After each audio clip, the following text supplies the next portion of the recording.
오늘은 책보다는 심리학에 대한 이야기를 해보겠습니다. 요 몇 년간 우리는 비대면, 언택트, 더 확장해서 메타버스까지 서로 얼굴을 맞대지 않고 살아가는 법을 배우고 있습니다. 그럼에도 불구하고 우리 관심은 사람을 향하고 있습니다. 결국 우리는 얼굴을 맞대지 않고도 다른 사람과 잘 지내고 싶습니다. 다른 사람과 잘 지내려면 다른 사람이 어떤 생각을 하고 있는지, 어떤 마음 상태인지를 알아야 하죠. 심리학자들은 이렇게 다른 사람의 마음을 알려고 하는 것이 생존 본능이라고 합니다. 그리고 다른 사람의 마음을 아는 가장 좋은 방법은 다른 사람의 행동을 관찰하는 것입니다.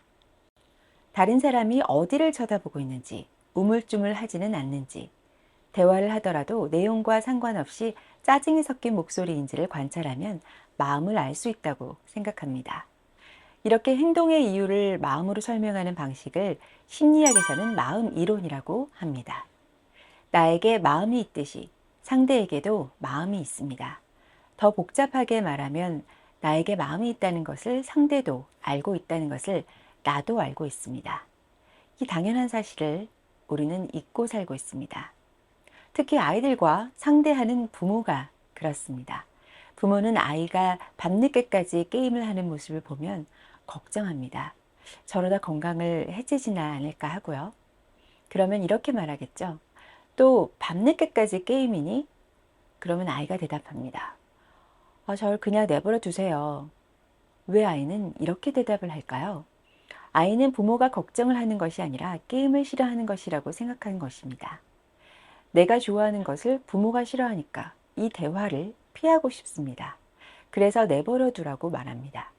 그리고 여전히 눈은 모니터를 향하고 있죠. 그러면 부모는 화가 납니다. 나는 걱정을 해서 말했는데 아이가 무시하는 듯하기 때문이죠. 그러면 소리를 치기 시작합니다. 어디를 보는 거야? 당장 끄지 못해? 아이는 화가 납니다. 부모도 화가 나죠. 이제 대화는 어느 방향으로 튈지 모릅니다. 이 대화에서 어디가 문제가 됐을까요?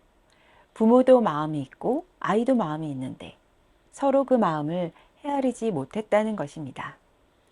아이가 모니터를 계속 바라본 것은 게임에 집중해서일 수도 있고 이 대화를 피하고 싶어서일 수도 있습니다. 부모를 무시하려고 그런 것은 아니라는 말이죠. 그런데 부모의 원래의 마음은 어디로 갔을까요? 아이를 걱정해서 시작한 이 마음은 이제 무시를 당했으니 아이를 권위로 제압하겠다는 마음으로 바뀌고 말았습니다. 그러면 어떤 해결책이 있을까요? 앞서 말했듯이 우리는 서로 마음이 있다는 사실을 종종 잊어버립니다. 그러니까 아이와 대화할 때는 부모가 먼저 자신의 마음을 솔직히 표현할 필요가 있다고 합니다. 더 중요한 것은 우리 모두에게는 마음 이론이 있다는 것을 염두에 두는 것입니다.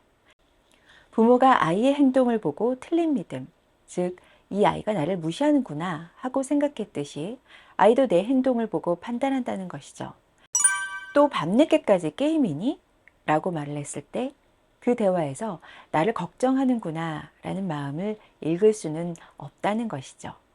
가정의 평화를 위해서라도 꼭 기억하시기 바랍니다. 우리 모두에게는 마음이 있고 마음에서 행동이 나온다고 믿는다. 그것이 마음 이론입니다.